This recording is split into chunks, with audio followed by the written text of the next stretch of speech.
On trouve ces fraises au printemps et on est en plein dedans et elles vont bientôt arriver. On les trouve en dessert et elles ont été adoptées un petit peu partout. Et pour moi qui viens de Haute-Bretagne, je les aime particulièrement dans une boisson qu'on appelle la godinette. Les rangs du public se sont quelque peu colorés par rapport au groupe précédent qui était là. Et donc c'est le groupe Fleurs de Fraisier, le New Series de Plougastel, qui vont nous présenter leur costume.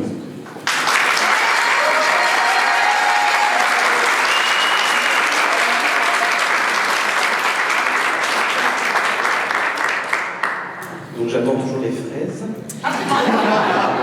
Non, on nous fait de la pub, Merci Anne-Marie, j'attends les fraises. Donc pour le public qui n'a pas la question, je vais vous poser la question en amont et après vous ferez votre déroulé, mais juste pour que le public sache. Donc la question du groupe de Plougastel, c'était donc quelles sont les évolutions de la mode féminine sur votre territoire sur une période de 50 ans au chaud. Et je vous laisse faire votre présentation. Bonjour à tous. Nous sommes mardi 11 janvier 1910, jour de mariage collectif à Plougastel-Daoulas. 27 couples vont s'unir, ces 3 jeunes hommes sont les mariés, nous sommes toutes 3 invités. Pour l'occasion, nous portons un costume que nous mettons également le dimanche à la messe. Nous, les Plougastel, sommes les seuls à porter ce costume, vous ne verrez jamais un de l'opérette fichu comme nous. Il faut dire que nous sommes une presqu'île, les influences extérieures ne proviennent pas des communes voisines. Je vais maintenant vous décrire les pièces du costume suivant l'ordre dans lequel je les ai mises ce matin. J'ai enfilé ma sémouse en drap de laine, à corps vert et à manches mauve, les mouques manchelières. J'ai ensuite enfilé mon crapose bleu en drap de laine également, ce qui permet de maintenir ma taille et ma poitrine. J'ai vêtu une première jupe, ma Losten-Zindon, sur laquelle j'ai superposé une deuxième jupe. En bas de celle-ci, vous pouvez voir un asten, qui est une bande de tissu noir bordée d'une tresse de couleur. Pour mettre mon mouchoir, je l'ai préalablement plié en deux pour former un triangle. J'ai fait 5 petits plis sur le côté le plus large et j'y ai épinglé un col blanc. Contrairement au léonard, ce n'est pas un châle que nous portons. Place au tablier. Il est fait d'un tissage très serré de laine et de lin qui forme des pique-pousses, ce qui lui vaut son nom. Celui-ci, par exemple, a été fait par ma cousine Sheba à la ferme. Il n'y en a pas des comme ça partout. Les plis sont très marqués car pour le ranger, je le plie en accordéon. J'attache mon tablier grâce à des lacets qui sont maintenus haut avec le quillioc, petite pièce rigide brodée.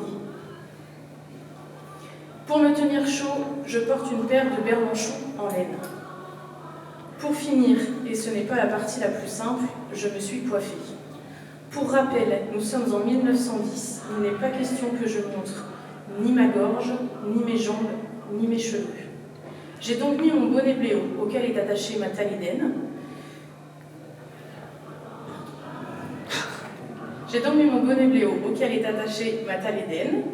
J'ai relevé mes cheveux, je les ai plaqués à l'aide de ma dalgaine. Pour terminer, j'ai rabattu ma talidène, ma sous-coiffe, si vous préférez. J'ai terminé par mettre ma coiffe en elle-même, qui est en coton blanc très amidonné. À la voir comme ça, vous vous dites que c'est facile, mais pourtant, niquez des. Une fois lavé, il faut l'envoyer chez la repasseuse, et le pliage, quelle affaire! C'est Moirine Naïd, la seule du village qui le fait, et elle le fait pour tout le monde. Mon habillage est enfin terminé, me voilà prête pour la noce. Mais, projetons-nous dans 112 ans. Il ne sera certainement moins facile, de trouver les tissus comme on les trouvait avant. Mais j'ai confiance aux générations futures. Elles sauront trouver les tissus les plus ressemblants. Ce n'est qu'à force de recherche qu'ils arriveront à améliorer la reconstitution, notamment au niveau de la silhouette avec des jupes du dessous.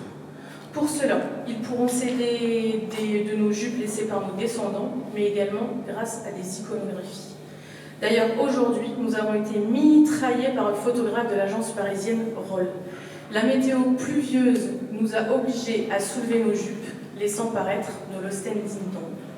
J'espère que ces clichés pourront être consultés pendant des décennies. Hélas, les photographies ne montrent pas les couleurs de nos costumes, mais des écrits d'observateurs indiqueront la tonalité de notre vestiaire. À force d'observation, des précisions émergeront sur les différentes pièces de notre costume, comme sur la couleur des berganchoux, par exemple. Merci.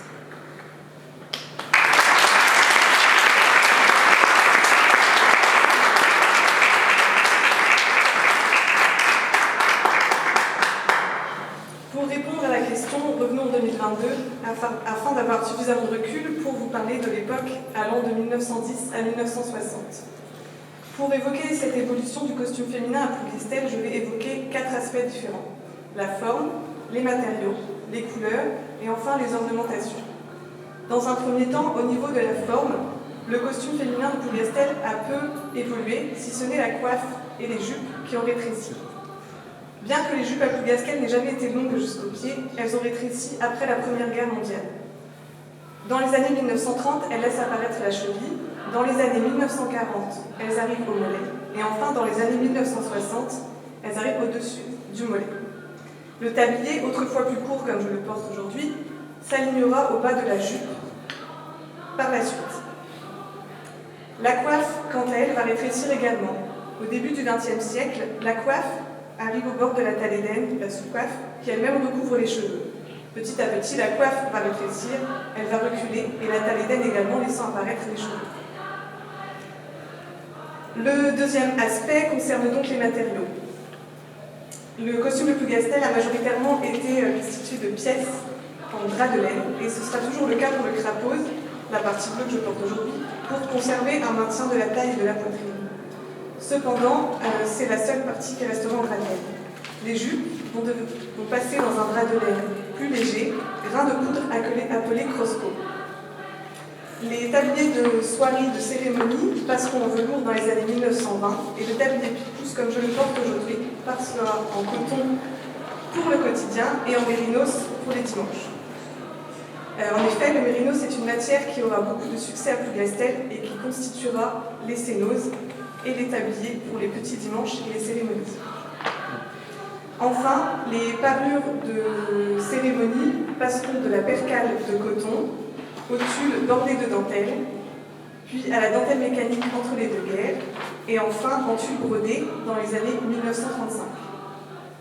Notons également les tabliers en soierie qui passeront en velours du coup dans les années 1920. Enfin, le troisième point concerne la couleur.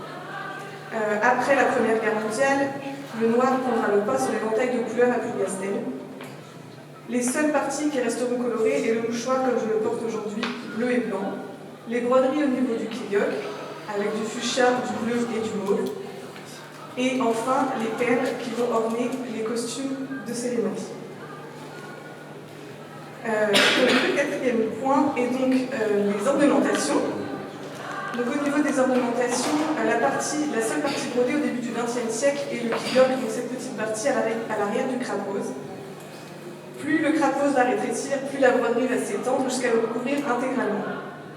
Les motifs de broderie évolueront dans le même sens que la mode, et donc les fleurs apparaissent dans les années 1925. Le tablier est l'élément qui va recevoir le plus d'ornementation, ce qui en fait la pièce maîtresse du costume. Donc au départ, il sera bordé de dentelle, puis les motifs de fleurs apparaîtront dans les années 1925 et passeront de la broderie noire aux perles, progressivement les motifs s'agrandissant. On notera enfin pour terminer que les manches de cénose et les jupes seront également ornées dans les années 1930-40. Merci.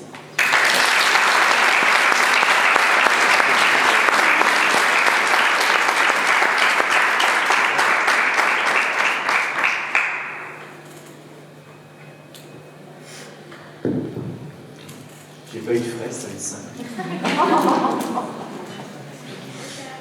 Alors j'ai une question par rapport à votre démarche, mais plutôt sur la partie silhouette.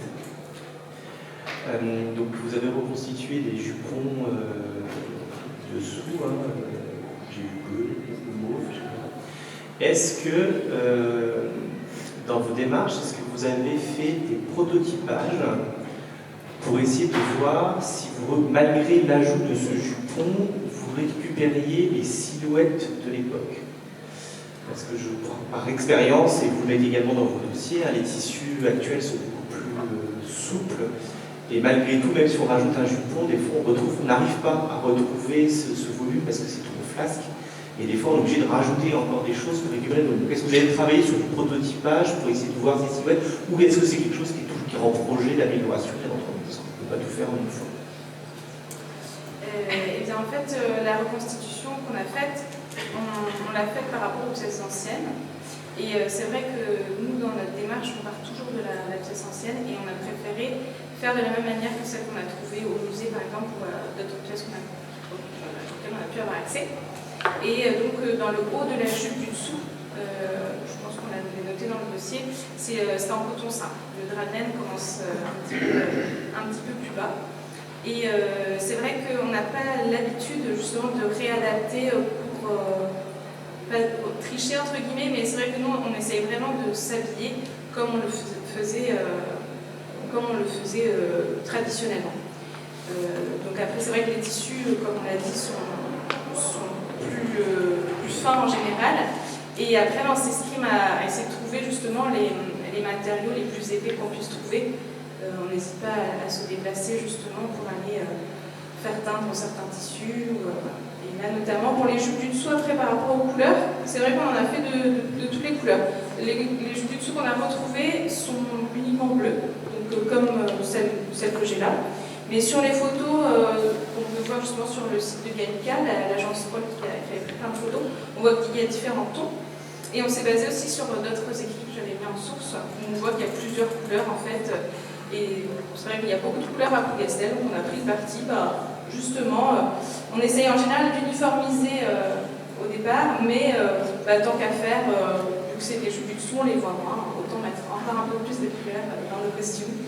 Et après, pour les ornementations, c'est basé aussi surtout sur les photographies. Et après, c'est aussi à notre guise qu'on a